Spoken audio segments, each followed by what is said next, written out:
Welcome to STV life. நம்மளோட சேனலில் வரிசையாக பிரதமர்களோட வாழ்க்கை வரலாறை பார்த்துக்கிட்டு வரோம். அந்த வரிசையில் 9 பிரதமர்களோட வாழ்க்கை வரலாறை நம்மளோட சேனலில் போட்டிருக்கோம். இது வரைக்கும் பார்க்காதவங்க இந்த வீடியோவை செக் பண்ணிவிட்டு திரும்ப அங்கே போய் பாருங்கள். இன்றைக்கி நாம் பார்க்க போகிற பிரதமர் யாருன்னா PV நரசிம்மராவ் அவர்கள்.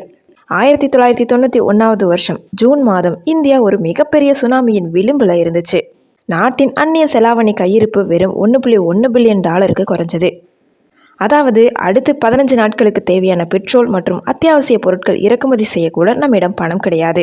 உலக வங்கிக்கு தர வேண்டிய கடனை திருப்பி செலுத்த இந்தியாவின் தங்கத்தை கையில் எடுத்துக்கிட்டு விமானம் ஏறிய அவலம் நடந்த காலம் அது.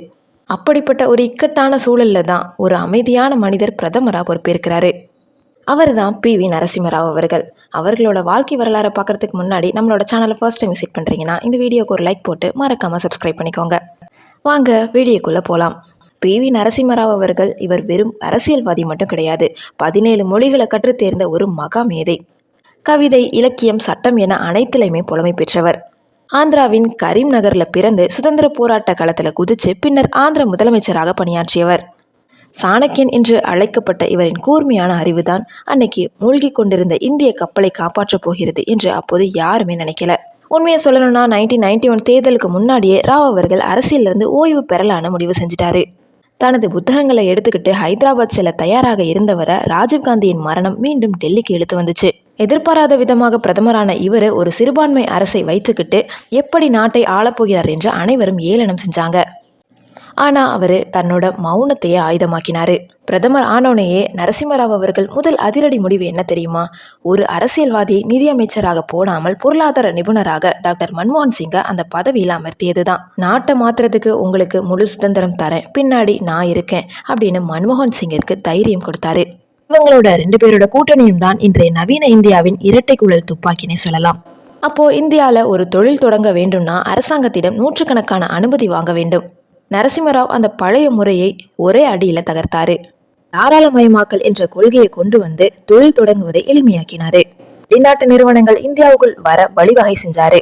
அது வரைக்கும் ஒரு டெலிஃபோன் கனெக்ஷன் வாங்க கூட வருஷ கணக்கில் காத்திருந்த இந்தியர்களுக்கு ஒரு புதிய உலகம் திறக்கப்பட்டுச்சு. சோவியத் யூனியன் உடைந்த பிறகு இந்தியா உலக அரங்கில் ஆதரவென்று நின்னுச்சு. அப்போதான் ராவ் கிழக்கு நோக்கி பார் என்று புதிய ராஜதந்திரத்தை கொண்டு வந்தாரு. அதாவது லுக் ஈஸ்ட் பாலிசின்னு. ஜப்பான், சிங்கப்பூர், தென்கொரியா போன்ற நாடுகள்கிட்ட ரிலேஷன்ஷிப்பை இன்னும் ஸ்ட்ராங் ஆக்கினாரு. அது மட்டும் இல்லாமல் அமெரிக்காவுடனுமே தன்னோட உறவை சீர்படுத்தி உலக வரைபடத்தில் இந்தியாவின் மதிப்பை உயர்த்தினார். அதிகாரங்கிறது டெல்லி மற்றும் மாநில தலைநகரங்களில் மட்டும் முடங்கி கிடக்கக்கூடாது என்று நம்பினார் ராவ். அதுக்காக 73 மற்றும் 74வது அரசியலமைப்பு சீர்திருத்தங்களை கொண்டு வந்தார். இது மூலமாக கிராமப்புற ஊராட்சிகளும் நகராட்சிகளுக்கும் சட்டப்பூர்வமான அதிகாரம் கிடைச்சது. பெண்கள் மற்றும் நலிந்த பிரிவினருக்கு உள்ளாட்சி தேர்தலில் இடஒதுக்கீடு கிடைத்ததற்கு காரணம் இவர்தான். நிச்சயமா அவரது ஆட்சி சர்ச்சைகள் இல்லாதது அல்ல. பாபர் மசூதி இடிப்பு, பங்குச்சந்தை ஊழல் போன்ற பல பிரச்சனைகள் அவரை சூழ்ந்துச்சு.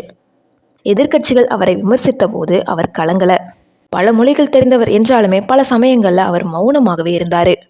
முடிவு எடுக்காம இருப்பதும் ஒரு முடிவுதான் என்று அவர் சொன்னது உலக புகழ் பெற்றது. எதற்கும் அசையாமல் தன்னோட 5 ஆண்டு கால ஆட்சியை முழுமையா நிறைவு செஞ்சாரு. நரசிம்மராவ் ஒரு சிறந்த எழுத்தாளர். எழுதிய த இன்சைடர் என்னும் நாவல் இந்திய அரசியல்ல நிழல் பக்கங்களை அப்படியே தோலுரித்து காட்டுச்சு. அரசியலுக்கு அப்பாற்பட்டு அவர் ஒரு ஆன்மீகவாதியாகவும் இலக்கியவாதியாகவும் திகழ்ந்தாரு. இத்தனை பெரிய பதவியில் இருந்துமே எளிமையான வாழ்க்கையே அவர் கடைசி வரை வாழ்ந்தாரு. 2004வது வருஷம் டிசம்பர் 23ஆம் தேதி இந்திய பொருளாதாரத்தின் இந்த ஒரு தந்தை நம்மளை விட்டு பிரிஞ்சிட்டாரு. பல காலங்களில் இவருக்கான அங்கீகாரம் மறுக்கப்பட்டாலுமே காலம் உண்மையை சொல்ல தயங்குறது கிடையாது. இன்னைக்கு இந்தியா உலகின் 5வது பெரிய பொருளாதார சக்தியாக இருக்கிறதுனா அதுக்கு அன்னைக்கு வித்துட்ட இந்த மௌன சாணக்கியர் தான். அதன் அடையாளமாகத்தான் 2024 அவருக்கு பாரத ரத்னா விருது வழங்கப்பட்டுச்சு. இந்த வீடியோவில் PV நரசிம்மராவ் அவர்களோட சாதனைகளை விரிவாக பார்த்தோம்.